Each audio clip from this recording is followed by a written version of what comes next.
మనం రోడ్ల మీద వెళ్తుంటే ఈ రోడ్లను ఎవర్రా వేసింది అని తిట్టుకుంటూ పోతాం, వీలైతే కంప్లైంట్ కూడా చేస్తాం.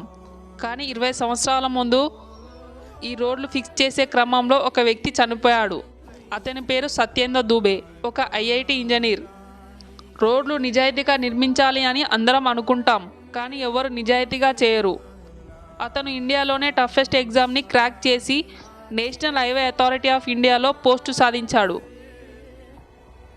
2002లో ఇండియాలో బిగ్గెస్ట్ ఇన్ఫ్రాస్ట్రక్చర్ ప్రాజెక్ట్ అయిన ద గోల్డెన్ క్వాడ్రిలేటర్ ప్రాజెక్ట్లో చాలా మోసాలు జరిగాయని దూబే తెలుసుకొని డైరెక్ట్గా ప్రైమ్ మినిస్టర్కి లేఖ రాశాడు.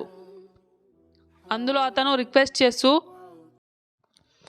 నా పేరు బయట పెట్టకండి అని రాశాడు. కానీ ఈ విషయాన్ని బ్యూరోక్రసీ లీక్ చేసింది. 27 నవంబర్ 2003 బీహార్లోని గయా ప్రాంతంలో అతన్ని గన్తో కాల్చి చంపారు.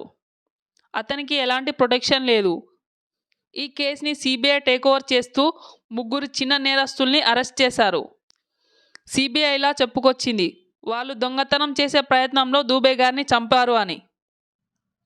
ఆ తర్వాత 3 నేరస్తులలో ఒకరు అనుమానాస్పదంగా మరణించాడు, ఒకడు పారిపోయాడు. ఇదంతా చేసిన మాస్టర్ మైండ్ వ్యక్తిని అస్సలు పట్టుకోలేదు.